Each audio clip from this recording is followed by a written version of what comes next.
Pernah tak kau bangun pagi pakai wajah yang orang suka, pakai ayat yang orang boleh terima, pakai sikap yang buat orang selesa. Tapi bila malam tiba, kau duduk seorang diri dan rasa kosong. Bukan sebab hidup kau teruk, bukan sebab kau gagal, tapi sepanjang hari kau jadi orang lain. Dan yang peliknya, kita bukan tak tahu siapa diri kita. Kita cuma tak berani jadi diri sendiri. Takut orang tak suka, takut orang tinggalkan kita, takut dikatakan pelik, takut tak diterima. Dan tanpa sedar, kita bina satu versi diri kita yang selamat untuk dunia, tapi berbahaya untuk jiwa sendiri. Sebelum kita membahas lebih dalam cerita ini, hai, selamat datang ke Ruang Bercerita dan ya, aku Sarah. Hari ini aku akan cerita satu topik yang begitu menarik untuk aku ceritakan. Kenapa kita jadi takut menjadi diri sendiri? Kita ada banyak topeng. Topeng kuat, topeng tenang, topeng yang sentiasa okey. Kita senyum walaupun letih. Kita kata tak apa walaupun terluka. Kita kata aku boleh walaupun dalam hati kita hampir runtuh. Dan lama-kelamaan topeng itu melekat sampai satu tahap kau sendiri tak tahu mana diri kau yang sebenar. Secara logik, otak manusia akan pilih cara yang paling selamat untuk hidup. Dan dalam dunia yang paling cepat adalah menghakimi. Jadi diri sendiri kadang-kadang terasa seperti risiko. Akar ketakutan kita selalunya satu, iaitu takut ditolak. Takut bila kita jujur, orang akan pergi. Takut bila kita tunjuk kelemahan kita, orang akan pandang rendah. Jadi kita pilih untuk menyelesaikan diri, bukan menjadi diri. Secara spiritual, ini berlaku bila kita lebih percaya kepada penilaian manusia berbanding nilai diri kita sendiri yang Tuhan beri. Kita lupa yang mencipta kita tak pernah silap untuk membentuk kita.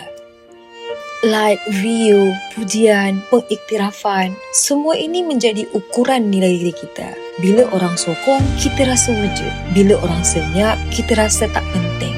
Dan tanpa sedar, kita serahkan kuasa harga diri kita kepada tangan orang lain.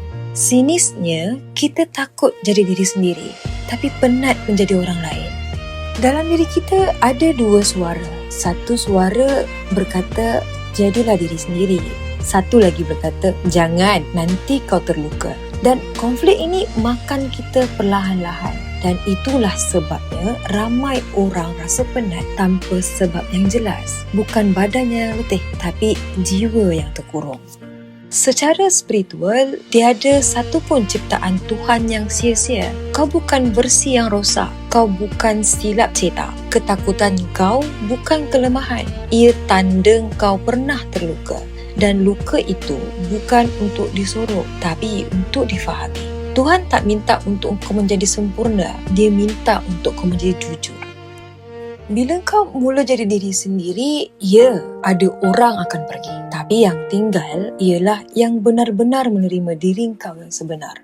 Kau akan rasa ringan, tenang, tak perlu berpura-pura. Dan buat pertama kali, kau tak hidup untuk disukai orang ramai. Kau hidup untuk selaras dengan diri kau sendiri. Menjadi diri sendiri bukan satu keputusan yang besar. Ia menjadi pilihan kecil yang dibuat setiap hari.